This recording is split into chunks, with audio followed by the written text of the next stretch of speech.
بسم الله الرحمن الرحيم. الحمد لله رب العالمين، والصلاة والسلام على محمد وآله الطيبين الطاهرين. اللهم صل على محمد وآل محمد. في هذه الوقفة مع الأخ الشيخ أحمد ابن العم الشيخ يوسف الشقاق ليتحدث عن شخصية برزت بشعرها وأدبها وثقافتها وعطائها.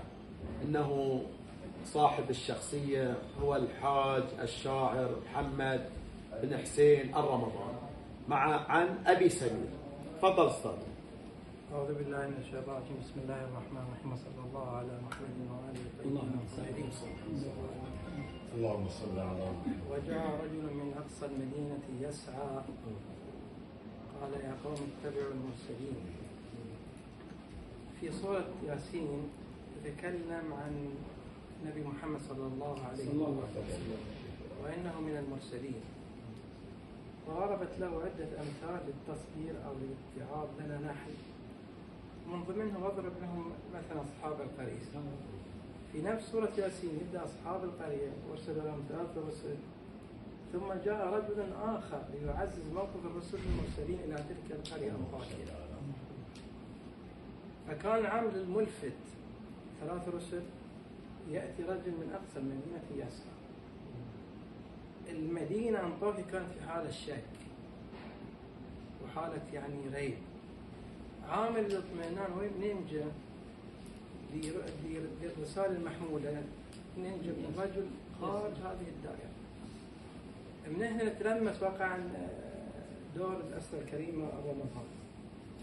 مو جاي عمدح، لكن جاي يتحكي عن شيء أثر فيني بقوة، شيء أثر فيني ورسمه إلى حياتنا إلى ما يقرب إلى 50 سنة قدام، 100 سنة قدام.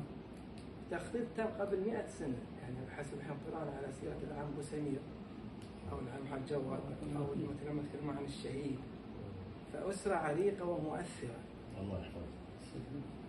فالعم أبو سمير شلون أنا رسمه أثر فيني في أشخاص معينين تحسهم يأثرون فيك. ليش؟ لأن تسمع كلام متناقض، أو ممكن تسمع من هنا ومن هنا فتبحث عن عامل الاطمئنان. عامل الاطمئنان من يرسم لك؟ يرسم لك أشخاص معينين. كمثل حينما نجي وجاء رجل من أقصى المدينة يسعى. الآن من اللي بيتمثل الرسل عندنا في مجتمعنا؟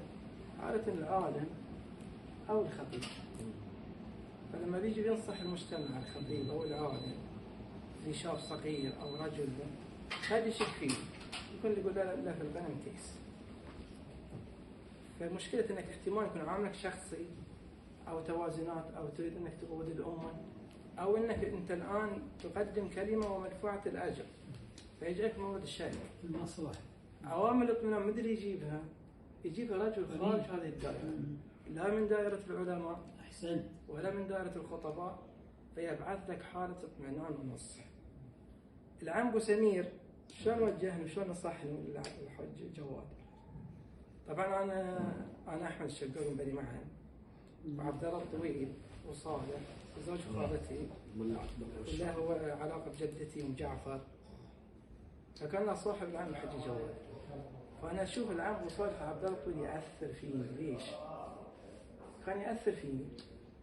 مع مرور الايام تعرفت ان العم وصالح صديقه العزيز منه الحاج جواد. ثم تعرفت على شخصية ثانية مؤثرة في الحاج جواد. من هو؟ العم أبو سمير محمد رمضان. كان مؤثرا جدا. فالتأثير ناشئ بالنسبة لي أنا لم خارج الدائرة ولا أتصور فيهم لهم عامل شخصي أو عامل مالي. فالتأثير والناس سيأتي مرة مباشر أنصحك، أو لا مرة أجي لك أقول لك قصة. السلام عليكم. السلام ورحمة الله وبركاته. أوصل رسالة معينة، ومرة لا أضرب مثل والفطين واللي فطين أو صاحب المشكلة حفظت ما يوجهه وفهم شو اللي أنا أقصد.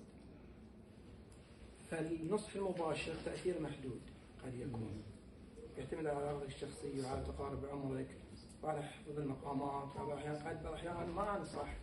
ليش؟ لأن بعض الأحيان قد أنصح وقد أؤثر لكن لا أثر تكويني علي. مش مثل يعني إذا أنا بنصح أبوي قد أواجه من المجتمع في مسألة معينة، لكن صدق يعني أمرت بالمعروف ونهيت عن المنكر، لكن قد يكون لها عوامل معينة أرى أن قطع الرحم والعقوق لها أثر. وهذا واضح في قضية تصرف ابن المتوكل لما رأى استهزاء به. حتى في النص المباشر يعني مقامات معينة ولا يجوز لها عواقب، قد تخسر المجتمع، قد تخسر أشياء. بس لو نركز على حين شخصيته بالسيء. هذا بجيء. فالنصح المباشر لا أثر. فلو جينا النصح المباشر أو القصة أو المثل، كل هذه أشياء استخدمها القرآن لتربية الأمة، سواء الإسلام أو غير الإسلام، لتربية الأمة. فالكلام إذا كان نص مباشر غير مكتوب، من اللي بيأثر فيه؟ بيأثر في المستمعين. لكن إذا هذا النص والتوجيه في المثل أو القصة حفظ في كتاب سيربي أجيال متعددة. فالعم سمير في كتابه هذا عامية الأحساء، هذا كتاب يعني قيم، شريته أنا ب60 ريال، ونصحني الأخ أبو محمد، كان عم حج جواد في جلسات تكلم عن هذا يا من في أمر رمضان وهذا. أنا أخذت الكتاب قلت أمثال عن موضوع عادي، لكن مع مرور الأيام كل ما قريت في الكتاب هذا أحس استفادة وتطبيق من عدة أشياء، من ضمنها حفظ جزء من التاريخ، من ضمنها أشياء إحنا عندنا الثقافة الشفوية اللي راح تندثر إذا ما وعينا أثرها راح تنعكس علينا، لأن الإنسان جاي يتغير. وإحنا الإنسان العربي في الجزيرة العربية من نعم الله علينا سبحانه وتعالى أن الإنسان العربي نفهم الكلام المرسل في القرآن وكلام أهل البيت. فلما إحنا أبناء الجزيرة ننقطع عن الثقافة الشفوية سنخسر خسارة كبرى. والخسارة هذه الكبرى كيف ستتم؟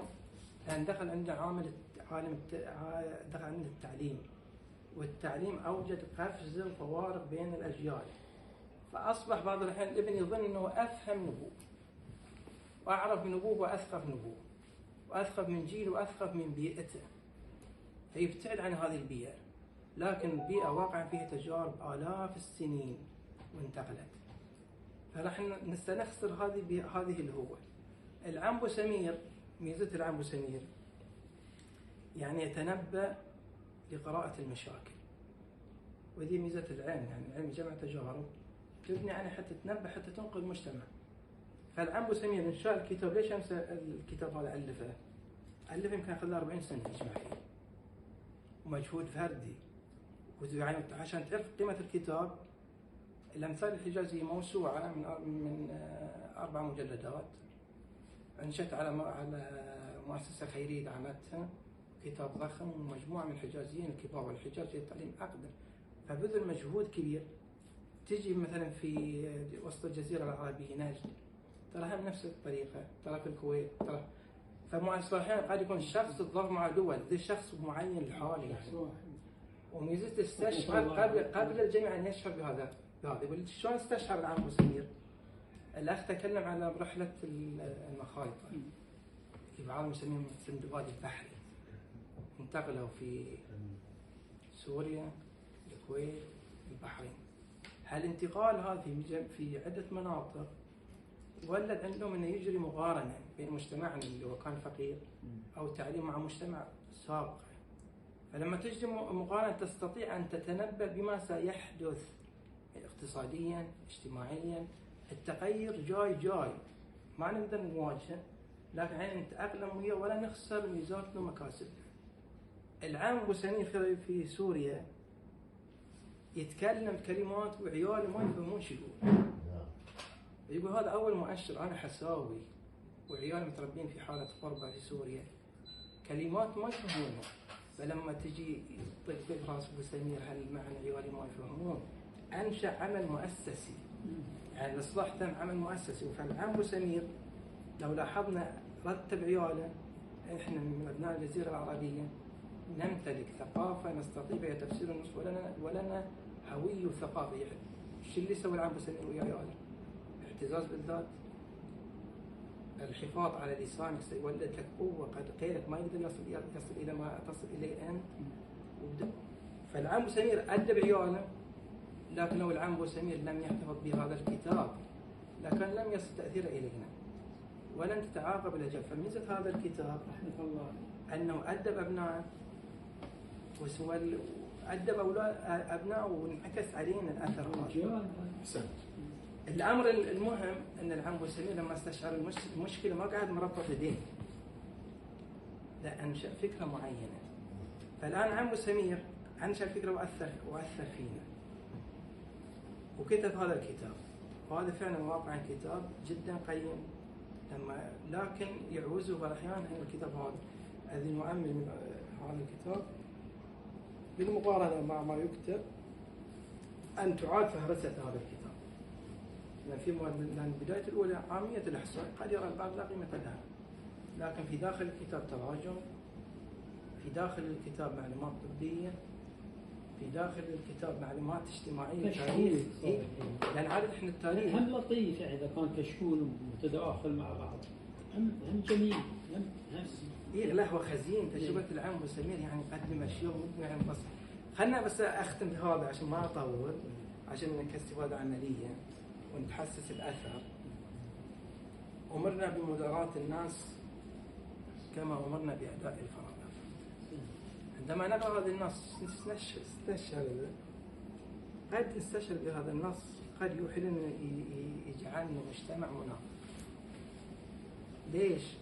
يعني يقول مداراة، ايش معنى مداراة محمد مجهوداته وكتبه، لكن اجيت يوم اقول محمد والله خاش كتاب وخاش هذا، فانا ما فاهم ايش سويت انا خشيت بمحمد، خشيت بمحمد. فهل المدراء المقصود ان اقول له شيئا ليس بواقع؟ هذا المقصود. في تطبيقاتنا احنا لما نطبق المداراة يعني الثقافة المسموعة والمثقفين أو الخطابة البعيد عن إرثنا الاجتماعي والثقافة الشفوية في تفسير النصوص المقدسة، اللي يكسر هذه الميزة سيجعلنا مجتمعا منافقا. لكن من يمتلك ثقافة شفوية متصلة سيشعر أن هذا النص يربي فينا حسا اجتماعيا رفيعا جدا. شلون؟ كلمة مداراة من مشتقة، إذا كنا على مذهب أهل البصرة سنشتقها من الفعل الماضي دارا. فلما تقول الأم حق ولد الكبير حق إخوانك دور إخوانك والله الله فيهم وخلهم في عيونك، قصدهم قشهم؟ لا، احفظهم بحسن التعامل. أختم بس عشان ندرك الفرق بين هذا النص المقدس شلون يربينا. عندنا النفاق والتقية والمداراة، كل هذه الأمور يمارس فيها عملية إخفاء. في التقية أمارس عملية النور الذي بداخلي. ليش؟ خايف على رقبتي، خايف على رقبتي.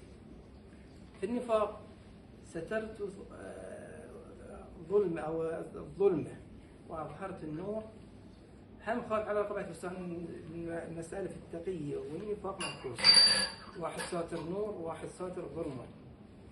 المدراء نفس الشيء، فيها ستر.